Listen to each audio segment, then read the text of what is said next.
It is the year 2028. These are the adventures of the Sea Naval Unit, formerly known as Trinidad and Tobago Coast Guard, defender of the Twin Island state. My name is Lieutenant Commander George, and I am the commander of the Special Naval Unit.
Good morning, this is Sky News, Trinidad, and Tobago Television.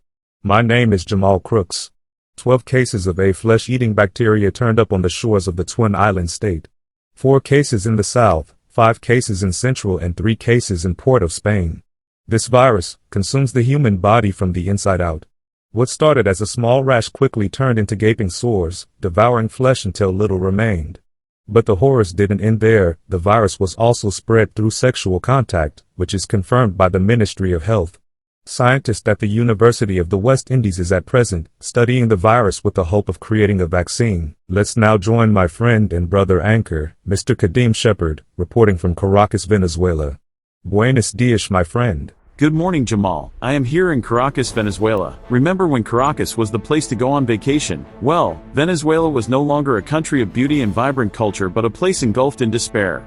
Civil unrest had crippled every corner of society, and the Caracas that once lively with color and music, now lay in ruins, its streets governed by merciless gangs. Supermarket shelves were barren, and the people, desperate for survival, were pushed to unimaginable extremes. Lots of civil unrest, Jamal. Let's take a look.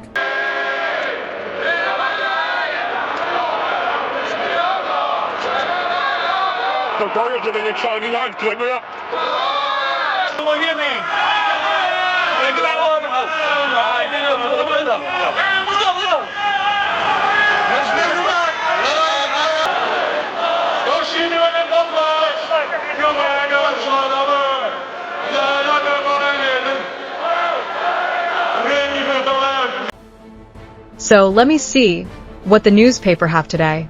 Food had become so scarce in Venezuela that even traditional hunting methods failed the natives, even in the deep jungles of the Orinoco Delta. The wildlife had long fled, and with no other option, the people turned to the one creature that still roamed the swamps in great numbers, the giant anaconda. These massive serpents, powerful and elusive, became the only source of sustenance for many struggling communities. My goodness, unbelievable. What the natives didn't know was that the anacondas carried a horrifying secret, a flesh-eating bacteria, a leper-like virus that thrived in their reptilian hosts. This virus, transmitted through their meat, began to consume the human body from the inside out. What started as a small rash quickly turned into gaping sores, devouring flesh until little remained. But the horrors didn't end there. The virus was also spread through sexual contact, a fact that no one understood until it was far too late. As the Venezuelan crisis deepened, many of its people, especially young, beautiful women, fled to nearby countries in search of a better life. Trinidad and Tobago, with its booming nightlife and economic opportunities, became a prime destination. These women, some unknowingly carrying the virus, found their way into the country's underground, and the thriving nightlife of Trinidad and Tobago began to darken, with the shadows of a growing epidemic. Illegal brothels tripled in number, and households were quietly being torn apart by infidelity and the allure of foreign beauty.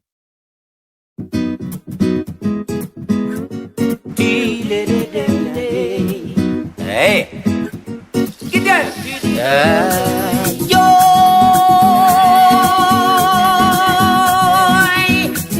day. I see her and I want her. I got to have her. Hey.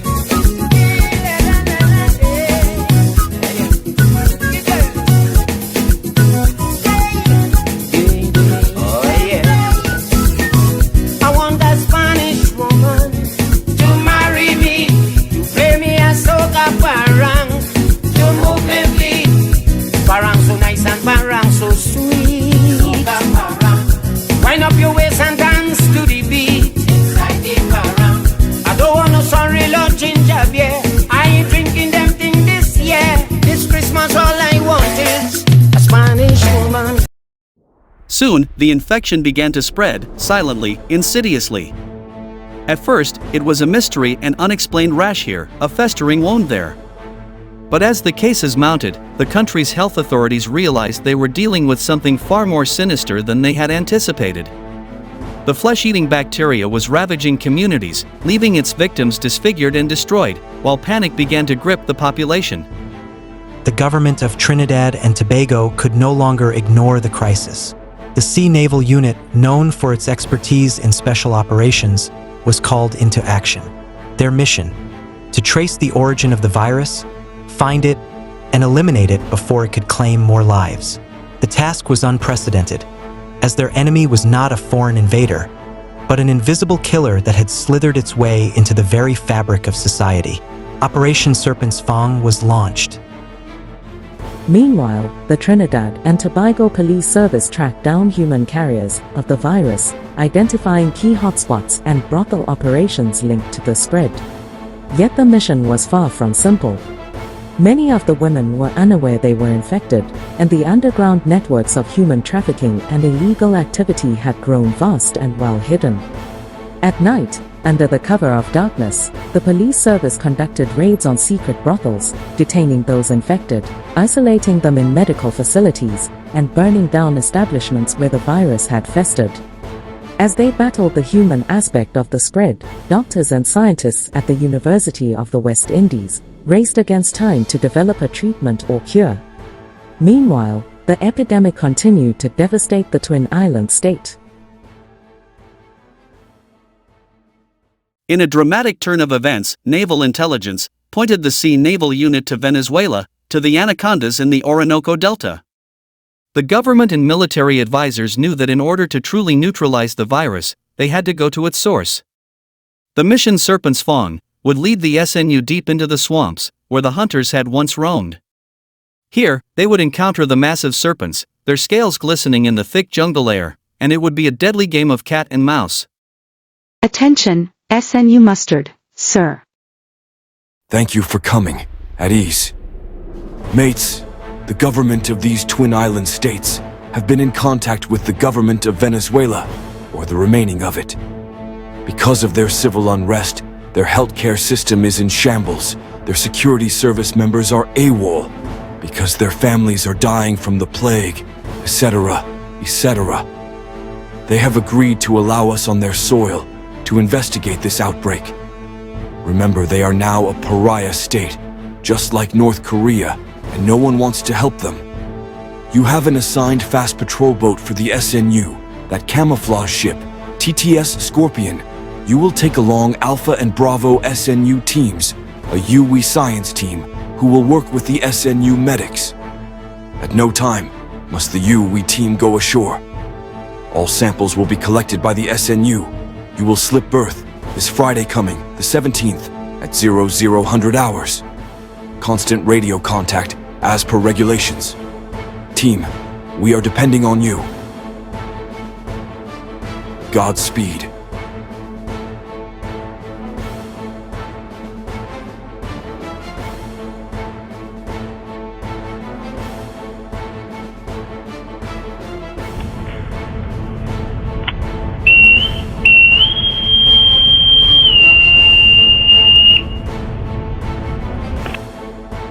Now hear this, Sierra November Uniform, Alpha, and Bravo teams, muster on TTS Scorpion, now.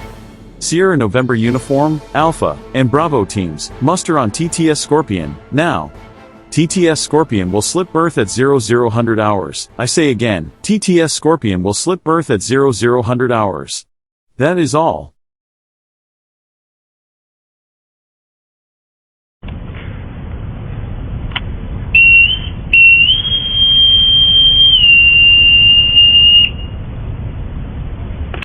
Lieutenant Marcus, sir, the UE team of doctors and scientists, are here at the Be Made hut.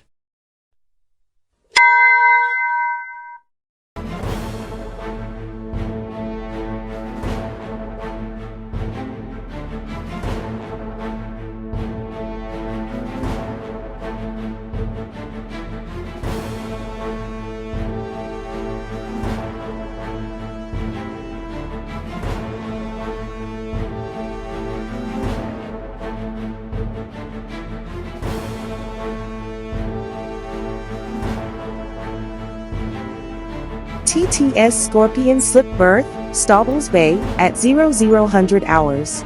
It carried the UE team to test and analyze samples taken from the Anaconda. Echo Tango Alpha, time, 02:1500 hours. On arrival, a recon team will leave the vessel at time, 06:00 hours. Mission, observe the locals from wake-up time, what they do, how they operate. Speak to a couple, ask questions mainly about their source of meats, where it comes from, location of their source. Our aim is to find the Anaconda market and who controls it. Destroy that, then we will search and destroy the Anaconda nesting place. Our presence on the island was not well received by all. We learned a lot from our recon mission. There is no food on the island, the only source of food is anaconda meat. The natives say its taste is very tasty, like fish. As we continued to scout the town, we kept noticing certain gang members stalking us. We were told that those are the people who control the black market of the anaconda meat. We found out where the anaconda nesting place is in the delta, and that there are lots of armed bad gringos guarding it. As we returned to our ship, to report our findings to the commander, Lieutenant Marcus explained to Lieutenant Commander George that the fight will not only the deadly snakes, but the jungle, itself, its heat, its predators and the very bad gringos, who control the anaconda meat black market in the heart of the delta, and against the clock to stop the spread of the disease.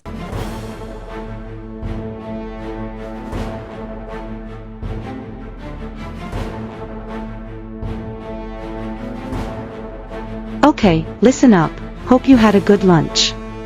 We thank the government of Venezuela for organizing the many ships boat for us to use. Apparently their navy is on holidays. Our mission today, send up drone, let's go into the bushes, find some big snakes to take tests and samples to take back for the scientist. So medics, be prepared to play with some big snakes. Watch your back guys, the bad gringos and the snakes will be watching us. Okay guys, let's go, roll out. Salon to you taking point. As we entered the trail in the jungle, on our way to collect samples from the anaconda, we sent up our drone.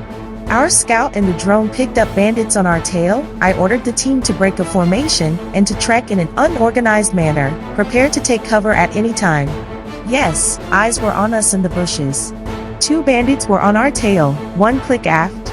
Yes, we were ready, for anything. Do not mess with the Sea Naval Unit. Our first enemy struck at us, a rattler. He met his maker. As we reached a 3-foot canal on the port side, the bandits opened fire from the starboard side, 2 o'clock, and we responded in kind. We simply took cover in the canal and rained down hell on them. They had old shotguns, and we destroyed them. They experienced the worst of us. The rest of them ran off in the bushes. We did not reach the anaconda's nesting place in this patrol because it was not our intent. We met a few anacondas on the way and collected our samples. Tomorrow, we leave the ship at 0900 destination. The anaconda's breeding ground.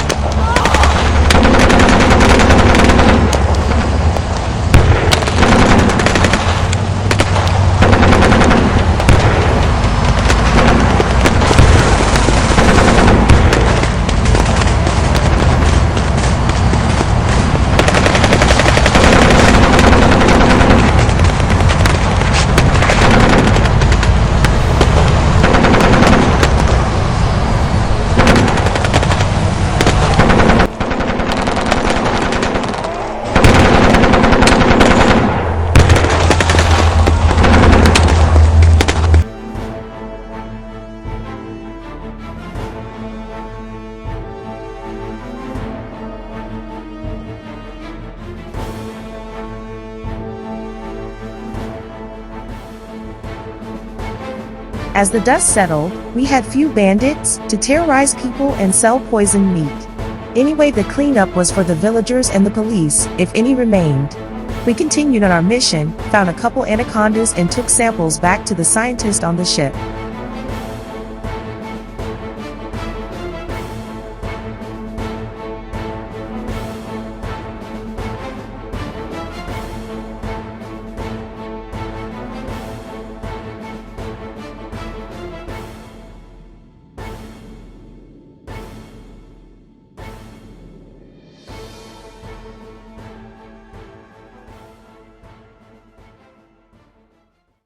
Meanwhile, back in Trinidad and Tobago, hope flickered. With each day, fewer cases appeared as the brothels were shut down and illegal networks dismantled. The government's response had been swift, but the scars left by the virus, both physical and emotional, would not heal overnight. Many families had been destroyed, and trust within communities had eroded. The island's vibrant life had dimmed, and recovery seemed a distant dream. The Sea Naval Unit returned to the jungle the following day, knowing exactly the location of the anaconda's breeding ground in the swamp. They were the best experts chosen for this job because they are underwater demolition experts. They used Undex, underwater explosives in the swamp, a very small nuclear blast, to completely rid of the breathing line. As the Sea Naval Unit completed their mission, there was a moment of silence. They had defeated the enemy in the jungle, but the virus had already left its mark on the world. They had prevented a greater catastrophe, but at what cost? The battle was won, but the war for survival in a world fractured by unrest and disease was far from over. The Serpent's plague had been stopped for now, but the lurking danger remained. In the shadows, the memory of the anacondas and the virus they carried would haunt the people of Trinidad and Tobago for generations to come.